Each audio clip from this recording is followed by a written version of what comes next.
All right, so we are so happy to be here with all of you today in this virtual setting to talk about measuring narrative change, ideas, opportunities, and implications for the field. This work comes out of a piece that ORS published in February of this year. We were just starting to really notice that narrative change was a strategy that was being used pretty widely. Funders were interested, nonprofits we were working with were starting to do this work. And anytime we get into things that are messy and complicated and hard to measure, we want to know how to do that well and do that in ways that are relevant and meaningful and useful to lots of different parties. So we have put out that brief, and we're going to be talking about just a few concepts from it today. So we won't be able to cover all the meat in that piece. We hope you will dig into it and be able to use it more, and we'll lift up a few topics today. So let me tell you who we are. I am Sarah Stachowiak. I'm the CEO of ORS Impact, and I'm here with my colleague, Nikki Kalra. ORS Impact is a consultancy that likes to work with people doing hard to measure, complicated, complex work, trying to make social change in the world and trying to make equity happen. And we like working with people who want to learn and use data and evaluation to make their work better and make a greater impact in the world. We're so excited to be here with our friend and colleague, Neha Singh Gohil, who's the Communications Officer for the William and Flora Hewlett Foundation. We want to give thanks to the Hewlett Foundation for its support in creating this brief, and also to the Robert Wood Johnson Foundation, which is supporting this webinar. All right, we want to know who is in the room. So you've been telling us where you're calling in from, zooming in from. You've been telling us a little bit about your experience. Now you know that we're kind of funders and evaluators. We want to know where you're coming at this from. So you should see a poll come up, and we want to know if you're a practitioner, somebody working on narrative change efforts, a funder, evaluator, other. You can check all that apply. I know this world is full of like multi-hyphenates of people who sit in different seats at different times. So just let us get another sense of who's in the room with us today.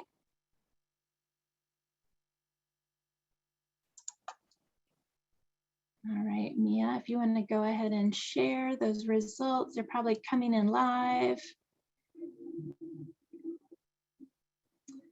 All right, we've got a good mix of folks, a lot of funders and evaluators. Always happy to see other folks thinking about measurement, really excited to see some practitioners. I think it's so important that when we think about measurement, we're thinking about how to do this in ways that are relevant and useful to the people doing this work themselves, and a few others. So great, thank you again for joining us. Just a little bit more background, if you can go to the next slide. I want to, before we go on, give a land acknowledgement. I learned about this land acknowledgement in particular from Geeta Gulati-Parti from Open Source Leadership, and it comes from an artist named Adrienne Wong, and we will post a link to her website if you want to know more about her and her art. And we do this because it is a very, very small step in what we can do to support Indigenous people today. And what I really appreciated about this particular land acknowledgement was it's based in the fact that we are all in many, many different places, and we're all here together in a virtual space. So it's an opportunity to consider the legacy of colonization that is embedded within the technology, structures, and ways of thinking we use every day. We are using equipment and high-speed internet, which is not available in many Indigenous communities, and the technologies that are so central to our work leave significant carbon footprints that contribute to changing climates that disproportionately affect Indigenous people worldwide. So with this acknowledgement, we want to think about our shared responsibility to make good of this time and to consider our own roles in reconciliation, decolonization, and allyship. And to that end, we'll be posting in the chat some of the organizations, I see it there already, thank you, of some organizations working on these issues where you can learn more or offer support to support our Indigenous friends and colleagues. All right, let me tell you a little bit more about how this webinar is going to go. We have a bit of content to share with you. So in a moment, I will do a little bit more framing. Neha's going to share some perspective from her funder's seat. Nikki and I will be talking about some of the challenges and some of the ways to address them through measurement. Neha will share some more thoughts at the end of that, and then we'll have our Q&A. So this will be my chance again to remind you, please use the Q&A function so we can have a good, robust conversation towards the end. We really look forward to hearing what speaks to you and what other questions that you have. The other thing to know about this session is that, we're evaluators and funders. We are not the people to tell you what narrative change strategy to use, which narrative is going to solve, the work that you have underway. But we really hope that we can give some good meat to this conversation about how to learn from this work and how to measure it over time. All right, so we have another way we want to get into this session. I'll be in the same space together. You can go to the next slide, Mia. So this can feel very intellectual and conceptual. So we want you to take a moment to think about, when you think of a narrative or you think of a narrative change effort, what comes to mind? And just put a quick example in the chat. Because I think as we get into these concepts, if you can hang on to a couple of examples and think about how they apply, it will help us really think about this. We'll give some examples too, but what comes to mind when you think of a narrative relevant to your work, relevant to your life? We've got Occupy Wall Street. We've got some ideas about narratives, that they're stories that shape our beliefs. I see someone, it can feel like a political cartoon-like impression of a single situation. Interesting. I hear narratives about women and our role and purpose, the myth of American independence. Keep those coming. So we want to think about some of these examples, but let me give you some definitions.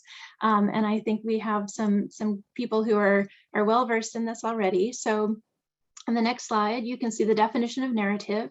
So what's important about this definition is you're going to see that it really covers kind of these interconnected stories, beliefs, and ideas that shape our perceptions and understandings of ourselves, other people, and society, and that we use to interpret and assign meaning to our experiences. So what I really think is important here is it's not just, are people using the words I want them to use, right? It's not just, am I seeing my message repeated? It's the way these interconnected pieces come together and really how we make sense of a very complicated world. And so I see a good example, manifest destiny, right? Rugged individuals, pull yourself up by your bootstraps, right? There's so many things that get triggered and are reinforced in so many of the stories, beliefs, and ideas that we see. So on the next slide, what you'll see is when we talk about narrative change, we're really talking about how are we trying to shift that? There's a lot of power in how we understand the world that can help us advance change. So narrative change really gets at challenging, modifying, replacing some of these existing narratives, or creating and deploying new ones. The other thing I want to point out here is the importance about considering how narratives perpetuate inequities and uphold unjust status quo. It's really important to know we don't enter this work in a neutral way as evaluators or thinking about the work itself, that it's really important to consider how we're the work we're doing can help uphold or dismantle different systems of oppressions and intersections of oppression. All right, can you go to the next slide? And I think with that, Neha, I'm going to turn it to you. Thank you so much, Sarah, and thank you for having me join you today. This is one of my favorite topics, and that's partially because it keeps changing in so many different forms, but it tends to show up in so many circles where I am with colleagues who are in the business of social change, whether they're funders or other nonprofits. And the reason is, I think, that over the last 5 years, we've seen a number of trends that kind of upended how social change happens. That's, the rise of grassroots movements, the recurring tides of disinformation, and the lockdown of public spaces where a lot of social change actually begins. And it's becoming increasingly clear that any sort of social change requires that we change public structures, yes, and systems. We change behaviors, sure, but also that we change hearts and minds, and that these three things have to complement each other. And I think that's why narrative and narrative change has taken center stage in so many grant-making strategies. that I'm seeing refreshed and rethought about in the last few years. Hearts and minds are clearly influencing decision-making and behavior. And so if we want to make change to people's behaviors and their decision-making, we need to think about how we shift hearts and minds. This is not new. The concept of narrative change is not new at all. One that I think was mentioned in the chat and that a lot of folks point to as a really good example is the shift between the narrative about marriage equality being the right to marry and being talked about as the right to marry to love is love is love. And which one was stickier, which one changed the way that we think about that. And that effort didn't occur organically. It actually was a very well thought out, researched and planned and structured narrative change strategy, which was funded by our friends at Haas Jr. In fact, in a bit, I can put the link to the case study about exactly how they did that in the chat here. My own work in narratives actually began right at the very beginning of my professional career when I was coming out of law school a couple of years after 9/11 happened. And the Proteus Fund actually had put together or pulled together a number of nonprofits working on, at the time we called it AMEMSA, Arab, Middle Eastern, Muslim, South Asian issues. Or it became AMEMSA. I think there was no term for it on 9/11. But the idea was to coordinate with each other to change the narrative about Muslims or people who look like Muslims in the United States post 9/11, given that these groups were disproportionately targeted for hate crime, discrimination, racial profiling, and in all sorts of ways. And that was my first effort. And then we've got, those are all sort of very particular narratives. We've also got these really big meta narratives that undergird almost all the fields that we work in. And one of them was just mentioned, lifting ourselves up by our bootstraps. Something I just learned this morning actually was meant as a joke, because I don't think you can actually do it. And yet we have centered so much of our American narrative around that idea. Another one that affects a lot of the work we all do is you get what you pay for. So things that are public or things that are free are inherently lower quality or undesirable in some ways. Narrative change efforts, I'll just note that I see happening today, tend to start more at the grassroots level and really leverage the narrative that happens online. So we have the Me Too movement, the conversation about gun control, around equity in education, what does equity mean, and so forth. All of this has called on funders especially to build several new muscles. I think even in the nonprofit space, folks are still learning about this, but in particular, there are things that are counterintuitive for how funders think about, measure, evaluate their grants. The first is that narrative change takes collaboration and coordination among a broad set of grantees and a field. And so when you're thinking about doing this work, it is really in a holistic way. The other is successful narrative change is a mix of research and implementation together, that you can't have one divorced from the other. A third is that narrative change work, like social change, there has an inherent tension between fueling movements and sort of building strong static institutions. And different funders are at different places between those two. And lastly, and I think what we'll be spending most of our time on today, is that narrative change is long-term and difficult to measure, which makes it very difficult for some funders to engage or understand how best to engage in that. So I will hand it over to Nikki to help us understand how to do that better. Hopefully. Well, thank you, Neha. So in this part of the session, we wanted to take the opportunity really to look at narrative change measurement in more depth, and specifically to surface and think through some of what can feel challenging or less straightforward about it. And as we've been thinking about narrative change as evaluators, which is a specific viewpoint, we know, but what struck us was that because narrative change is messy, it's deep work, it's not always clear when you're trying to understand progress, where exactly to look for change. And today we're going to look into three things which we think contribute to this. The first is that narratives are multi-layered and multifaceted. What does that really mean in practice? The second is that narrative change obviously doesn't happen in a vacuum. You don't just deploy a narrative and watch it go happily in the world. Narratives operate in highly dynamic, contested contexts, and that can be hard to account for when you're trying to understand progress. And third, narrative change isn't usually the end of the story, pun kind of intended there, but as Neha noted, it tends to be in service to other social change goals, and it can be tricky to get clear on precisely who and what you expect to change to understand the full story of your impact. So let's consider this first issue. Narratives themselves are complex. And one aspect of this complexity is that narratives are made up of many different mutually reinforcing elements. And we think that unpacking these component parts may be helpful in identifying where you expect to see changes that will indicate that you're making progress. So depending on your strategy and the targets of your narrative change work, which some of you are involved in, you'll likely have some universe in which you're going to want to look and see if the narrative is shifting.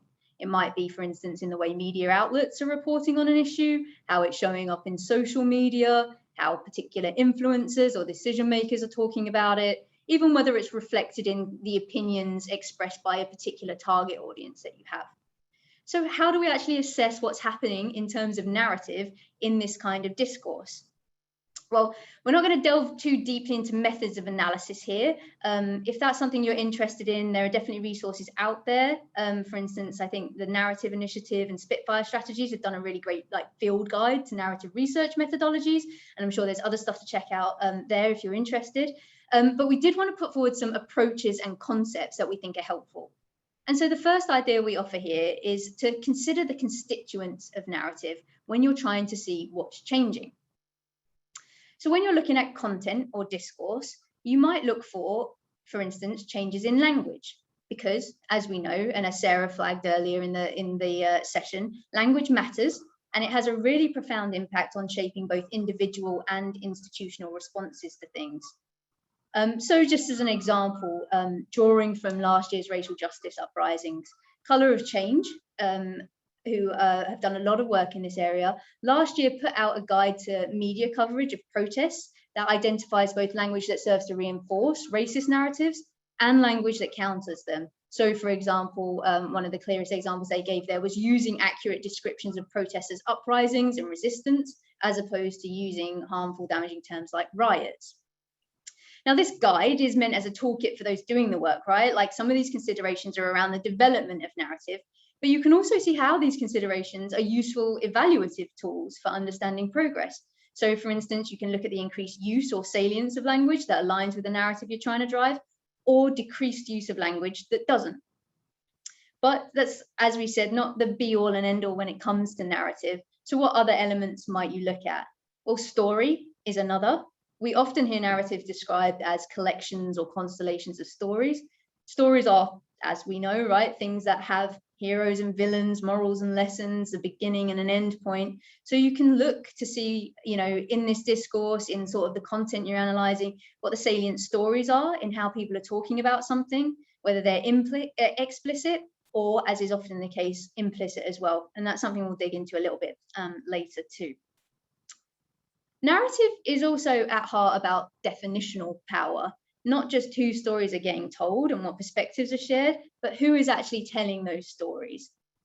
So the power imbalances that lead to the dominance of harmful narratives mean that very often the voices of those most affected by an issue are not heard.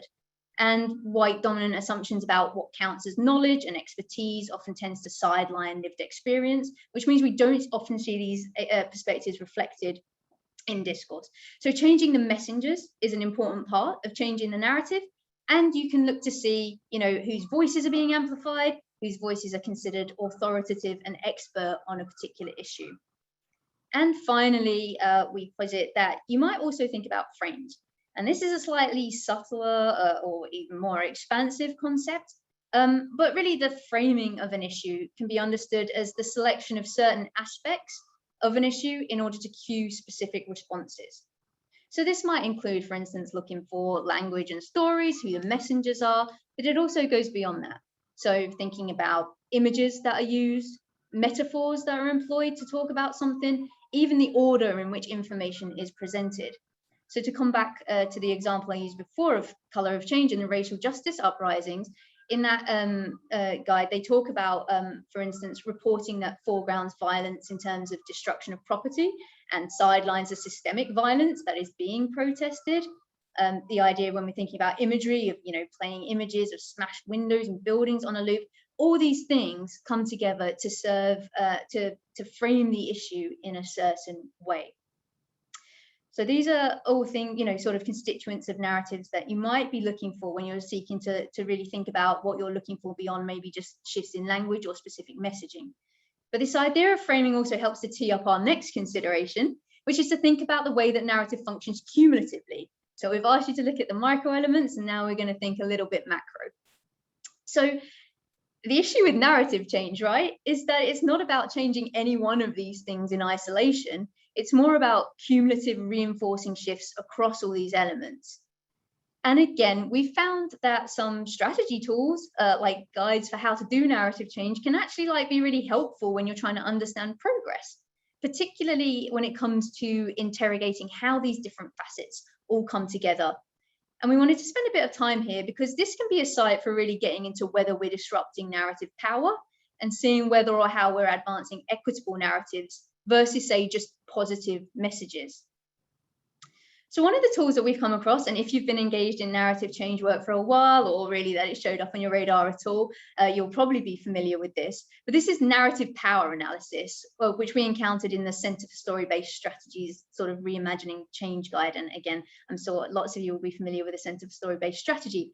But narrative power analysis is essentially a tool for analyzing narratives that asks a set of key questions that you can see here. Essentially about when you're looking at something, how conflict is framed, who the characters are, what the key lessons or takeaways are that are inherent in a particular narrative. And this can be a really useful tool for thinking about how all these components and pieces fit together and build up to something, or not in some cases. So one recent example I found interesting, if you'll indulge me for a minute, has been recent events in the UK, where, as you might have seen, the tennis player Emma Raducanu just won the US Open. So we finally got that sporting victory we've been hankering after all summer. Emma is multiracial. She's a child of immigrants, an immigrant herself. And after her win, if you were looking across, for instance, media and social media to see how this was playing out, you would have seen a flood of ostensibly celebratory discourse on what this really means for a multicultural Britain. And you can see some examples of it here. I'm sure if you're involved in this, you'll all be doing a quick content analysis even as we go. But as you can see, there's a lot of positive language here, right? Language that really collapses us-them distinctions, that emphasizes shared interests and achievement, that foregrounds a real sense of belonging, really based in this particular identity. And it's also a celebratory story, right? This achievement being a product of her background, not something that's been achieved in spite of it. It was linked to even more positive stories of second-gen Brits and people of colour doing brilliant things in the sporting arena this summer. But what if we interrogate this a little bit further using some of those tools? We don't, as we've said, want to look at things like language and stories in isolation. So if we think about some of these questions that narrative power analysis raises, all right, so what's this narrative showing us is important? What values is it really activating? Okay, well, I think it's saying that it's important to recognize that immigrants can do amazing, exceptional things, make great contributions to the country. And in terms of values, maybe, right, that Brits celebrate that kind of excellence wherever they see it, wherever it comes from.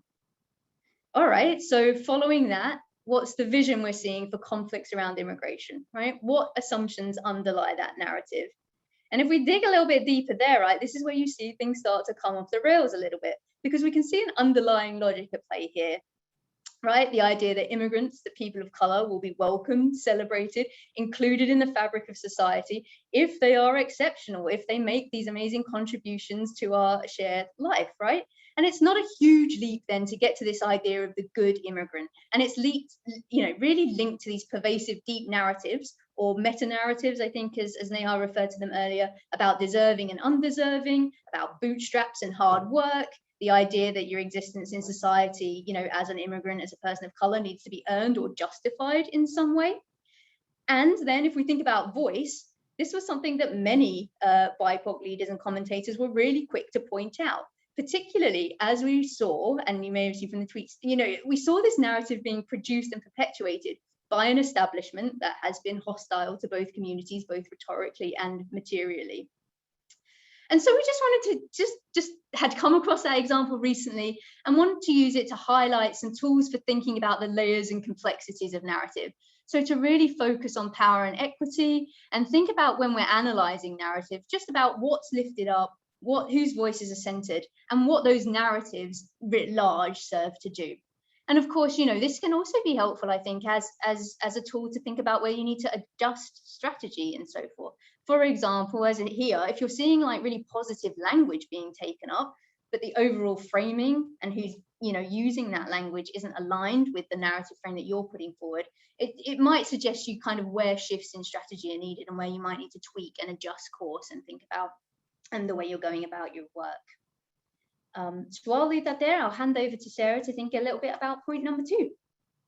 Great, thank you, Nikki.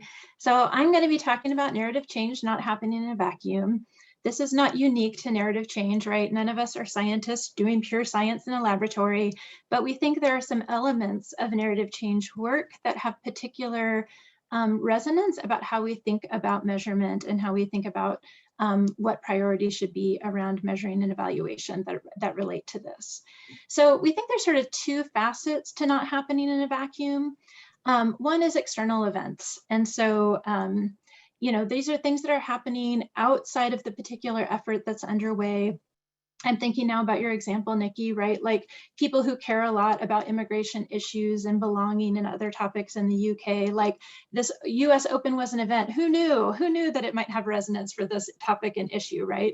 And this happens, like all of us have lived through the pandemic. And so I think about the impact of external events, which can be positive and accelerating or negative and deleterious, and certainly have to be taken into account. So I think with the pandemic, what I've heard from folks is that you have this opportunity to really think about vaccination and herd immunity, and we're a global community, and what variants mean, right? There's all this stuff that sort of can lead to a better understanding of kind of collectivism and how we're kind of part of a bigger whole.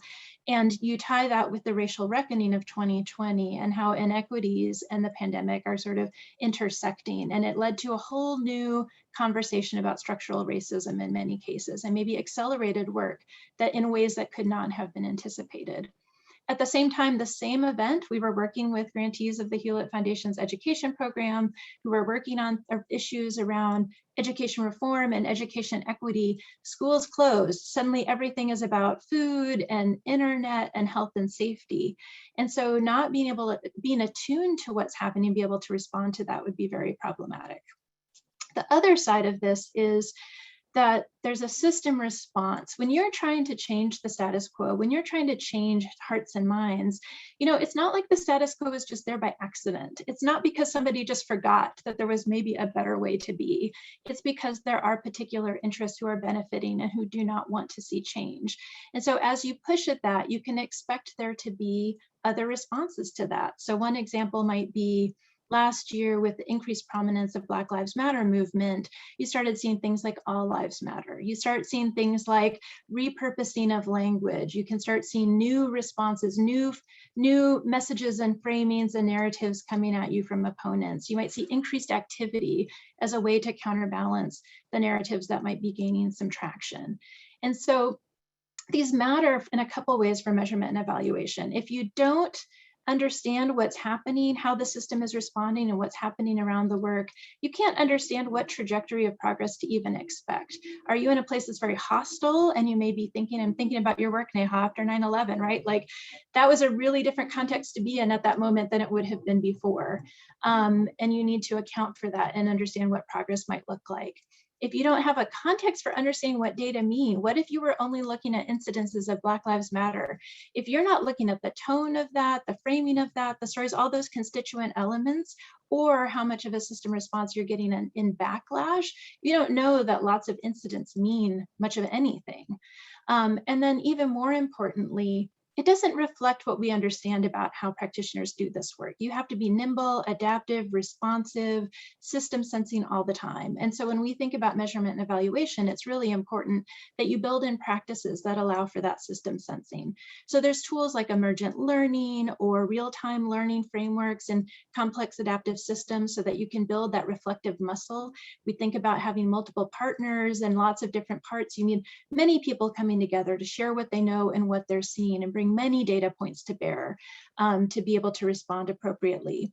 The other thing we really think about is what's the aperture of what you're looking at when you're thinking about measurement. If you only look at traditional comms metrics, if you only look at like how much are we doing what we said we'd do, you really might be missing a big story about what's happening around and what that interaction is in the real world. That will really hamper your ability to understand what any data is telling you about outcomes or progress. And so with that, I'll turn it back to you, Nikki.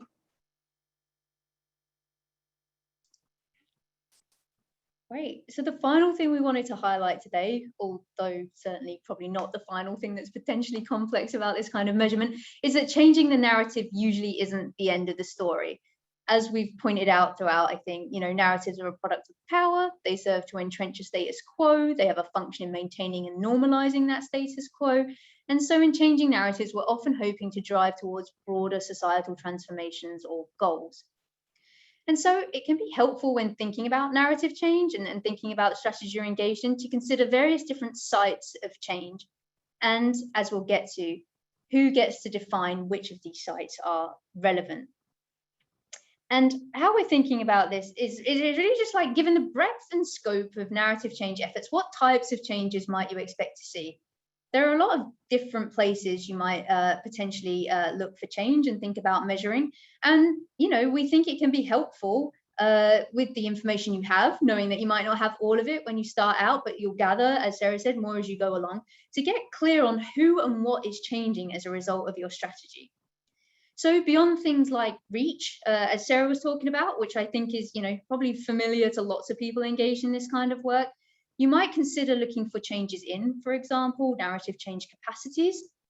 Is there increasing capacity to do narrative change work, whatever that looks like? I'm not going to be prescriptive about what that is, but are narrative change capacities increasing, among, for example, organizations doing narrative change work, among maybe community members who are involved in developing and deploying narrative strategies, or even understanding that this work takes a lot of different actors among aggregate units such as networks. Then we've talked a little bit already about this idea of understanding if the narrative is changing, sort of where we started really. And so you might look for shifts in media and cultural discourse, in the ways in which people are thinking about and talking about issues that are relative to your narrative. And are they, thinking about, are they increasingly aligned with your frame? And then we're also interested, I think, and this is the crux of it, right, in what happens as a result. So, for instance, are narrative shifts translating into changes in a target population's behavior? Are people acting in ways congruent with the narrative frame that you're putting out there? It can be hard to link sort of narrative to behaviors and some of the things that we'll talk about later, but there is like an implied issue and an implied response in a lot of narratives, right? So it is possible to start to make these links to these sort of what might feel like longer term or slightly more removed outcomes. So in terms of like changing behaviors, right? One example here is tobacco control and narratives, narrative work done around smoking. And that's aimed ultimately at changing behavior, even though there might be other aspects and other parts of this map that were achieved as well. And then we can also consider what's happening in terms of shifts in more institutional sites of power that, again, reflect the narrative that you're putting out there. So things like changes in policy, that was a primary aim, for instance, of the freedom to marry efforts. In institutions, for instance, when it comes to organizational practices, who and which voices are represented in decision-making processes and structures, and in things, for instance, like resource allocation. So we can think about, maybe something like defund there as a key part of broader racial justice-oriented narrative change efforts. It's a very high-level overview for today, we acknowledge that, but if you're interested in thinking more about outcomes, then in the Measuring Narrative Change brief that we referred to earlier, we go into a little bit more detail about what specific outcomes might be of interest in each of these larger buckets, as well as some indicators or things to look for in the nearer and longer term across these areas. Because of course, temporality is always a challenge here. These are long-term changes. So we've tried to highlight just things you might look for in the shorter term and the longer term as well. So if you're interested, I would plug that as a resource. And I just want to say that these aren't necessarily exhaustive, and the buckets don't intend to imply a linear progression from one set of outcomes to the other, right? This is really iterative work, you know, it's non-linear, and importantly, what outcomes are relevant and in what order is going to depend a lot on your strategy. So if you have a strategy that really centers community organizing, it's going to look a lot different to one, you know, if you've got an approach that's more about like strategic communications, which is again going to look different to approach that from one that's like centered around like cultural production, or thinking about like media or television or something like that. So not meant to be prescriptive. And we also want to emphasize that this isn't an effort to impose top down what you should be seeing as part of any one narrative change strategy. This is like really emergent work. And just when it comes to thinking about outcomes and outcome buckets, they're helpful insofar, we think, as they serve to scaffold or support the identification of outcomes that are meaningful to those actually working on this and those most impacted by issues.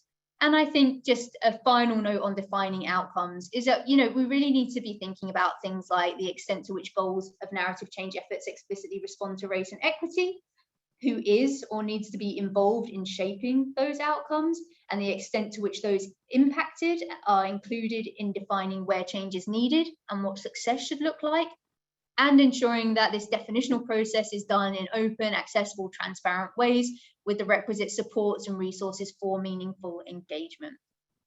And these are likely to be ongoing considerations in any narrative change effort, for what at heart has to be a really iterative and flexible approach to defining outcomes.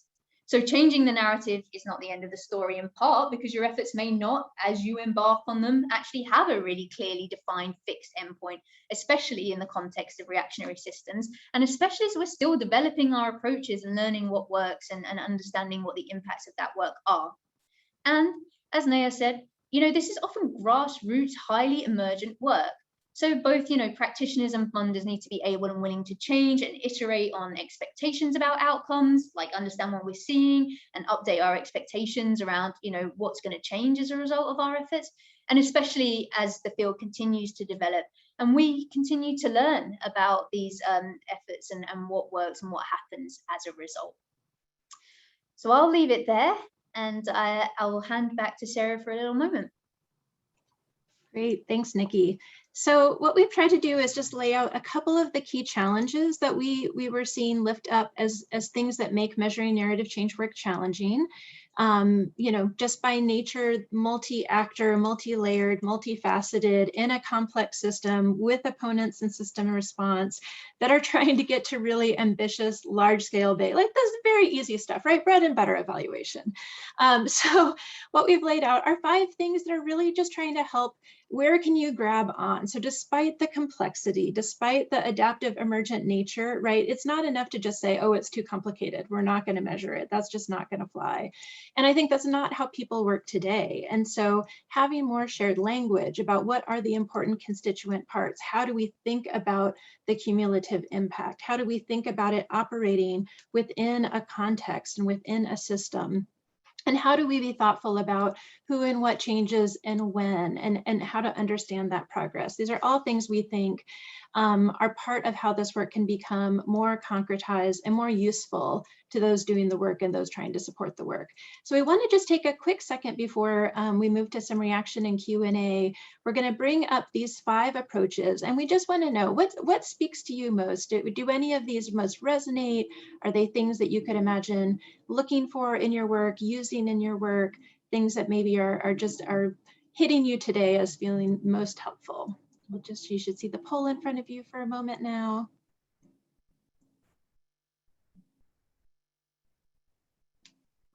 All right, Mia, whenever you're ready to show results.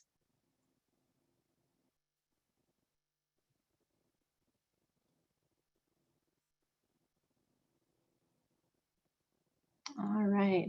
A smattering. We got sensing the system. We got thinking cumulatively. Good. Well, it makes me glad we covered all those topics. It sounds like different ones are kind of hitting at different points. Thanks for that. So I am going to turn it to Neha for a moment to just give a few reactions, and then please feel free, if that you're having trouble with Q&A, go ahead and pop something in the chat. We're anxious to get some question and answer after this next section. Thanks, Neha. All right. So just to bring this home especially for the funders in our audience, which I know are quite a few, but I'm sure you've heard several things today that sound kind of counterintuitive to how we do our work and we make our grants. So I wanted to just point out a few things, not new, you've heard smatterings of this already, about how funders need to think differently when they are funding narrative change. The first is we really need to think about funding capacity and research.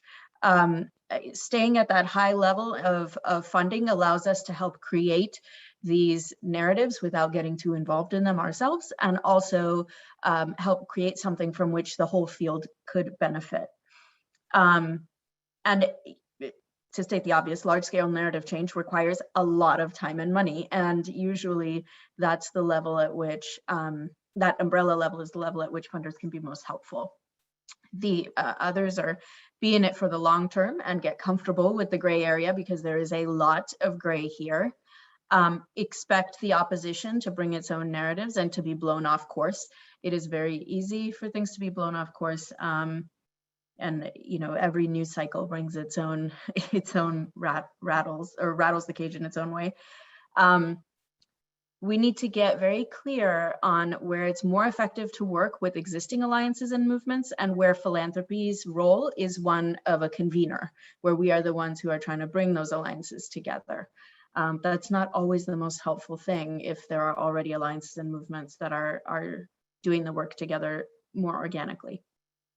And then lastly, really be conscious about using your narrative change work to shift power and shift whose stories are told and who is at the table. I'll place in the chat here a seminal piece by Rashad Robinson in Nonprofit Quarterly that speaks to this and is very helpful in getting your juices flowing on it. Great, thank you so much, Neha. All right, well, we've got a few questions coming in. We had one in the chat, so feel free to vote on those you see coming up, or add new ones in the Q&A or chat function. Neha, I'm gonna put the first one to you. You probably started to speak to this, but maybe you could say a little bit more from Liliana. How do funders get involved in narrative change without creating a power imbalance and becoming directive? I ask this considering narrative change requires collaboration and coordination by the field. Should the funder convene and fund this work? General thoughts would be helpful. Yeah, so I think this is a great question. I touched on it a little bit in that I think we can't be the ones originating it. And we need to really see what comes up organically and naturally for folks where they think the funder could be most helpful. I most often get requests around that research piece, or around the building infrastructure and capacity to do narrative change piece, but not actually the implementation of it itself. And so I would encourage us to look at funding models that take that into account. I also don't think it's helpful. I worked for a long time on deeper learning, which is Hewlett's favorite form of education funding for the last couple of decades, and or 15 years or so. And we actually sort of created that term and put it out in the world, and then tried to socialize it. And if there is one lesson that we learned over and over again in that, it was we cannot tell people what to say. That's really not the role of the funder, and neither is it helpful for the field. We can't tell them what language to use. It has to feel organically related to their work, and like it's moving everyone forward and not anybody's one sort of pet direction, right? Mm-hmm. Not that that's what that was, but just saying. Thanks for that. Mm-hmm. All right, one of the questions we have in the chat that's gotten some votes is, what do you mean by build-in practices for sensing the system? Great question. So we think there are some tools and practices. It's interesting. It may be less about kind of formal data collection and more about how do you build a regular muscle around reflection and joint sense making. So I'm going to actually pop one of the tools in the chat that we reference in the guide from Chris Corrigan, who's a colleague up in Canada, and he has a tool for sense making in real time in times of complexity, right? So are there some questions you can routinely ask that really help you with others, right? If this is a multifaceted effort, it can't be like one funder with one term, right? That's not probably going to get you the narrative change you want. How do you really start to understand what's changing and bring lots of perspectives and intelligence to bear on the idea? So his tool is one we put forward, emergent learning. Some of you may know about, so before and after action reviews, emergent learning tables. So when we talk about that muscle, there's some of that just regularized and focused sense making and system sensing that we're talking about with that piece. Nikki, is there anything you want to add to that? Great. All right, Neha, I'm going to kick this one back to you. Can you talk more about what narrative research is, how funders should be supporting narrative research? Do you have examples of how funders have approached narrative research alongside capacity building? Yes, certainly. So one of the things that we had funded in election 2020 was the Million Voter Project, which was here in California trying to increase voter access to the polls and engagement around particular progressive issues. We weren't in it for the progressive issues. We were in it for the research and understanding how they put the research into practice. And in that particular case, Anat Shankar Osorio, working with Demos, had come up with a huge volume of like which sort of messages work, which actually shift people's thinking on ideas. And when I talk about ideas, I mean big things like the role of government in our lives, and is government essentially good or bad, right? How useful is my vote really? So she had done and had led a team to do a lot of research on that, but putting all that information out into the world doesn't mean that people's opinions are actually going to be shifted. What it then takes is a campaign to take the research and translate it into work on the ground that's going to change decision-making and behavior by folks who are most affected. So in that example, Hewlett's role was as the funder of the research. Actually, in that case, the research had already been out, but in the building of the infrastructure, the grassroots groups to sort of push out translate the research into a campaign. Another group that does this really well is one called Frameworks, based in DC. They do a lot of work on which narratives are getting in the way of which issues and how to navigate through them, maybe by using analogies or maybe by using different sorts of visuals that help you get through it. Again, they don't provide every single member of a collaborative with the right messaging, but they get everyone through it. Great. So that's the link between the research and the implementation. Nice, thanks, Neha. Nikki, I want to turn to you on this question. How do you get to the attribution contribution of an org's efforts on the narrative they are working to change? A real evaluation question. This is a real evaluation question, and a really interesting one, obviously, in the context of narrative change, where it does just require that ecosystem. It requires multiple people amplifying narratives and working together in concerted ways. And we've been thinking a little bit about, contribution and attribution in this context, and really thinking about how we might broaden understanding of contribution and really think, more widely about what that might mean.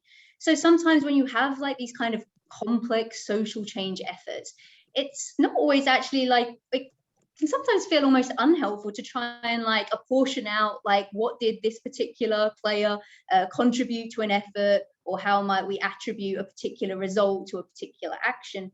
And actually, building on work, I'll shout out here, there's a guy called No Royal Road, which is about pathways in advocacy evaluation by Jim Coe and Rhonda Schlangen. But they have really prompted us to think about, well, how might we, for instance, rethink contribution, not in terms of did what I did contribute to this outcome, but really thinking a little more in terms of what role am I or my organization best suited to play in this environment, given everything else that's happening, and how well do we think that we played it, right? And really just trying to rethink contribution in those respects. So in that resource, there's a ton of different like roles that particular organizations might play in this case, an advocacy effort, but really has resonance for narrative change. I think there's I'll have to think, but anyway, there's various resources, and again, we reference this a little bit in the brief too, just about thinking about what's necessary for narrative change, thinking about what role you play, and then maybe really thinking about contribution just in terms of how well that role was played, as opposed to trying to parcel out specifically attribution to outcomes. Yeah, thanks, Nikki. I think I'll just add to that too. I think from an evaluation point of view, there's opportunity for more use of different methods that do look at sort of untangling causal methods, or using causal methods to better understand how change happens. And I think things like the framework from No Royal Road of having a broader understanding of what contribution might look like and really untangling all the threads about what leads to change when you see it happen is a real opportunity to better dissect some of that. But it's of course appropriate further down in the process. Great, Neha, I'm gonna pass this one to you from Katie. Given the characteristics of narrative and what's needed to be effective, does it need to be focused on issue or action? Can it be conceptual or broader, or both? Yes, all of it. Definitely both. I think there are these meta narratives that undergird everything that we do, and we can try to take those on one by one. We certainly shouldn't be focused on issue-specific narratives without at least acknowledging which meta narratives are in the mix. And we may not be able to change what people think of the American dream or public schools, but they will certainly play into the creation of the counter narrative that we're trying to put out there. In fact, one of the links that I just put here, it's to something I refer to a lot, which is the Swamp of Education, which is put out by Frameworks, the group I mentioned earlier. And you'll see an entire range of ideas that get in the way and narratives that get in the way. That mapping it out like this helped us figure out which part of the swamp we want to work on fixing, and which ones are out of our control, but we have to recognize that our issue-based narrative change is going to be rate limited in some ways if we aren't moving that broader conversation. Great, thank you. Let's see, Nikki, do you want to touch on this question from Anupama? Apologies if I mispronounce your name. Could you touch on timeframes for assessing impacts of narrative change, given it's a long-term change, as you said? Yes, yeah, very long term. I think that even when we were thinking about what outcomes might you look for, we did want to caution that all of this is long-term work, right? And I think that has implications for instance, funders, when we think about when we're going to get results, even thinking about the concept of results and just being prepared to really work on that very long time frame. I think as we were thinking about what might be helpful, one of the things that as we talked to practitioners that felt hard was yes, the acknowledgement that this is long-term work is helpful, and there are still things that we want to know in the short term about how our strategies are progressing, and the progress that we're making, right? Just for course adjustment. So I think just thinking about it now, there are maybe two ways to think about sort of nearer and longer term measurement. The first is to think about maybe the inherent sequencing or implied sort of trajectory of your strategy. For instance, it might be the case that you're working on building particular capacities to do narrative change, with the idea that you would then see some changes in particular areas of discourse, with the idea that then builds to longer term change. So when you're thinking about something more short term, you might then look to something like organizational capacity or other types of capacity building to really reflect on what's happening in that shorter term period. I think as well, and we do this in the brief, that within those broader outcome areas, you can think about, what you might see in the shorter term and what you might see in the longer term, even if you're sort of measuring in those same areas, right? So if we're thinking about policy change and implementation might be a much longer term win. In the shorter term, you might look for sort of increases in political will, in the ways that particular decision makers start to talk about things. You might see things increasingly on policy agendas, even if they're not making it through to that more formalized policy change. So I think even sort of within those outcome buckets, you can also think temporally about what you might see at different points as well. Great. Thank you for that, Nikki. All right. Oh, we're in the waning moments. We knew this hour would go too fast, and these questions are making me so wish we were all together and like having a real long, deep conversation together. I am going to just say a couple quick things to our remaining questions that we aren't going to get to fully get to. Chris Shear at Tripwire is that the foundation is sometimes the primary audience. Yes. I don't think the funder is the target of change, and that can be a real problem, right? Power dynamics were spoken about earlier.